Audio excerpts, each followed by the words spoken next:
तारों तले जिंदगी। तारों तले जिंदगी इस सीरीज में हम आपके लिए लेकर आए हैं हिंदी साहित्य जगत की कुछ चर्चित कहानियों और उपन्यासों पर केंद्रित रेडियो नाट्य वाचन। आइए सुनते हैं लेखक शरद चंद्र द्वारा लिखित उपन्यास बिराज बहू का रेडियो नाट्य वाचन। निर्देशन और प्रस्तुति काजल सूरी की है। वाचन स्वर डॉक्टर ऋतु राजपूत का। सूत्रधार श्वेसियार खान। कड़ी 33। पुंटी दादा को मुहूर्त भर भी विश्राम नहीं लेने देती। पूजा के समय से लेकर पौष के अंत तक एक के बाद एक नगर और तीर्थ के बाद दूसरे तीर्थ तक खींचकर लिए जा रही थे।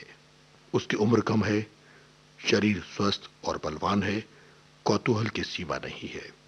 और अब आगे। दादा के अच्छा हो जाने पर बचपन की बातें याद कर वो शायद मन ही मन बिराज को पूर्णतः क्षमा कर देती।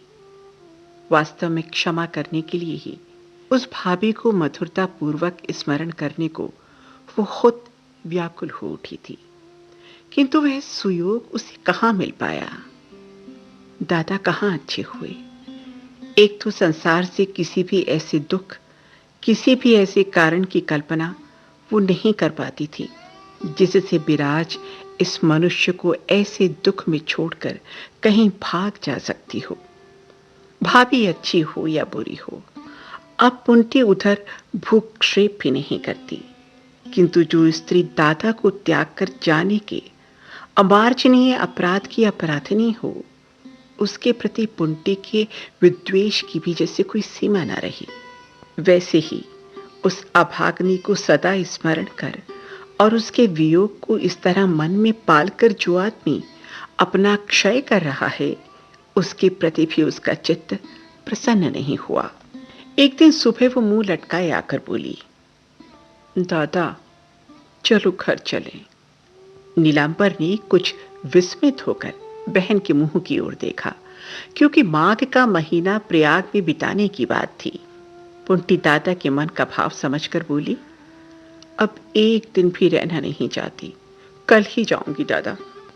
उसकी नाराजगी का भाव देखकर नीलांबर विषाद भरी हंसी से बोला, क्यों रे पुंटी?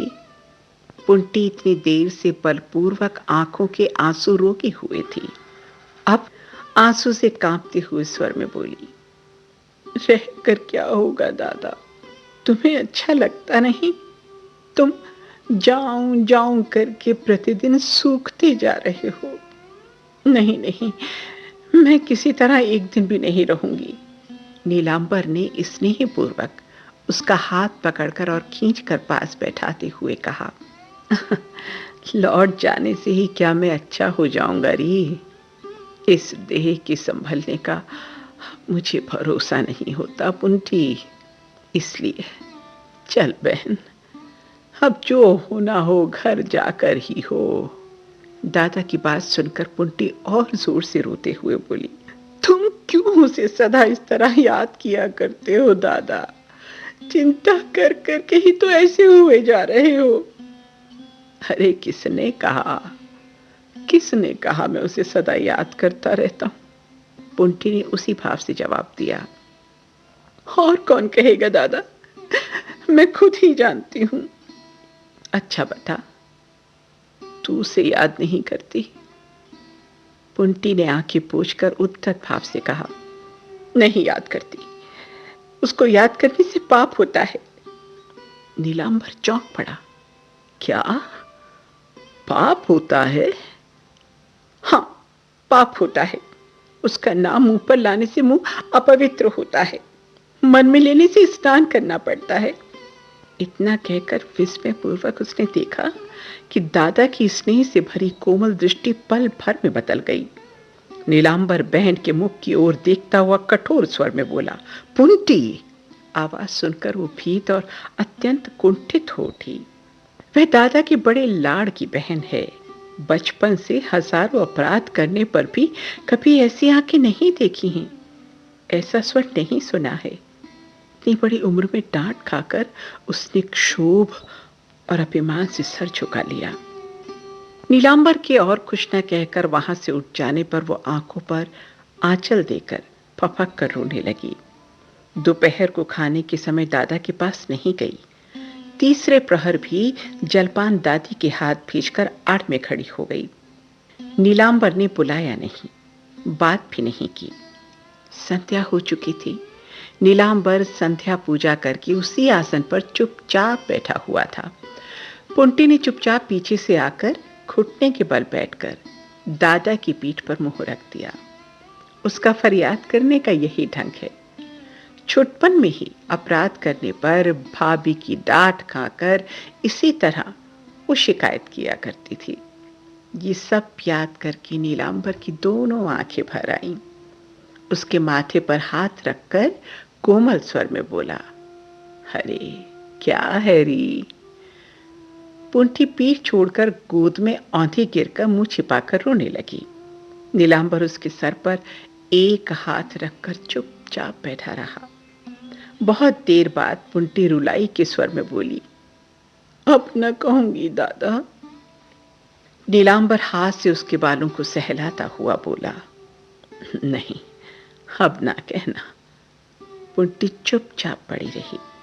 नीलांबर ने उसके मन की बात समझकर मृदु स्वर में कहा, वो तुम्हारी बड़ी हैं, केवल संबंध से ही नहीं पुंटी, मां की भांति तेरा पालन पोषण करके सचमुच तेरी मां के समान बन गई है, समझी? दूसरे जो चाहें कहें, किंतु तेरे मुंह से ऐसी बात का निकलना गंभीर अपराध है। पुंटी आंखें पोंछते पोंछते बोली, दादा क्यों वो हम लोगों को इस तरह छोड़कर चली गई? वो क्यों चली गई पुंटी? इसे केवल मैं जानता हूं, या जो अंतर्यामी है वो जानते हैं। अरे वो खुद भी नहीं जानती थी। उस समय वो पागल हो गई थी। यदि उसमें जरा भी ज्ञान होता ना तो आत्महत्या नहीं करती, यह काम नहीं करती। पुंटी ने फिर एक बार आंखें पोंछकर भरे गले से कहा, किंतु तब वो अब लौट क्यों नहीं आती दादा? क्यों नहीं आती?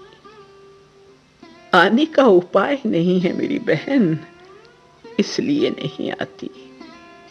इतना कहकर बलपूर्वक अपने को संयत करके कुछ समय बाद बोला, जिस अवस्था में वो मुझे छोड़कर गई है ना, उसमें लौटने का कोई भी रास्ता होने पर वो जरूर लौट आती।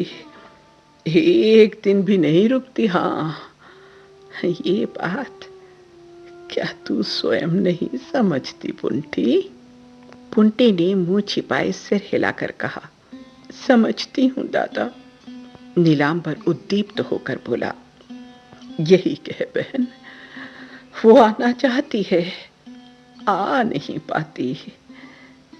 ये कैसा दंड है रे पुंटी, जिसे तुम लोग देख ही नहीं पाते। किंतु मैं तो आंखें बंद करके ही देखता हूं। वो देखना ही मुझे रोज क्षय कर रहा है। और कोई बात नहीं है।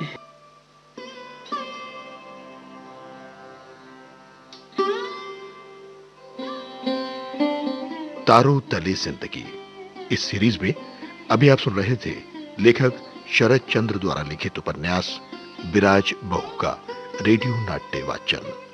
निर्देशन और प्रस्तुति काजल सूरी की थी और वाचन स्वर डॉक्टर ऋतु राजपूत का। सूत्रधार श्वेत सियार खान।